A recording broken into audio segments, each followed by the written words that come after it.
আজ 2 দিন অবধি আমাদের এখানে প্রচুর পরিমাণে বৃষ্টি হচ্ছে আর কারেন্টও নেই। তো কারেন্টের চুলায় যে রান্নাবাড়া করব তারও উপায় নেই। আর কিছুদিন আগেই মাটি ফেলেছিলাম যে আমি চুলা বানানোর জন্যে, বৃষ্টির কারণে আমি চুলাটা উঠাতে পারি নাই।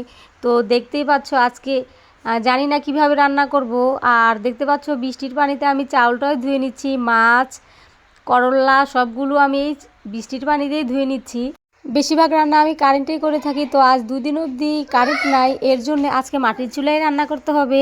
তো বুঝতে পারছি না কিভাবে রান্না করব। চুলার পাটটা এত বাজেভাবে ভিজে গিয়েছে যে পা রাখার পর্যন্ত জায়গা নেই। তো দেখতেই পাচ্ছ আমি ভাতটা বসিয়ে দিয়েছি।